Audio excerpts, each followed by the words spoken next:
আসসালামু আলাইকুম। তো আজকে আবার একটা ব্লগ করতে যাচ্ছি, কারণ আজকে আমি যাব আমাদের লক্ষ্মীপুর একটা বিল আছে।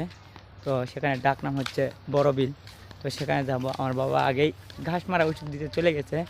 তো আমার ব্যাংকে গেছিলাম, একটু দেরি হচ্ছে। তো এখন তিনি বলছিলেন যখনই আসি যেন যাই তার কাছে। তো চলেন যাওয়া যাক। তো আমার যাওয়ার কথা ছিল হচ্ছে বড় বিল লক্ষ্মীপুর, কিন্তু আমার বাবা অর্ধেক ঘাটায় অর্ধেক রাস্তায় ফোন দিয়ে বলে যে আমাকে ফসফেট নেওয়া দেবে বাড়ি। এই ফসফেট নিয়ে যাওয়ার সময় আরেক কাহিনি হয়েছে। তো বলছে ফসফেট, তো আমি পটাশ নিয়ে যাচ্ছিলাম। তো আবার মাছ পথে আবার স্মরণ, তো আসছিলাম সার দিতে।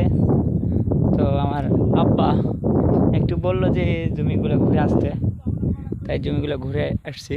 তো এই যে বাউন্ডারিটা দেখতে পাচ্ছেন, এটা আমাদের জমির অংশ না, আমাদের জমি ওপর থেকে। তো এরা একটু পাইছে, তো এই জন্যে তারপর ওখান থেকে চলে গেছে জমি।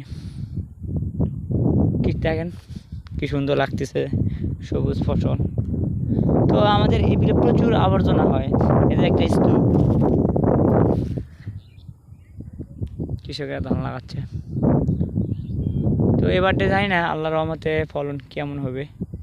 আবহাওয়া দেখতে পাচ্ছেন খুব ভালো, যা অনেক বছরে অনেক ভালো। এই বছর 2 বছর আবহাওয়াটা খুব ভালো হয়েছে। আর ধান গরমের আবহাওয়াটা খুব ভালো, ধানের জন্য গরম আবহাওয়াটা খুব ভালো। যত গরম হবে তত ধানটা ভালো হবে, খুব সুন্দর ধান। তো আমাদের এই ধানটা 2-1 দিন হয়েছে লাগাচ্ছি।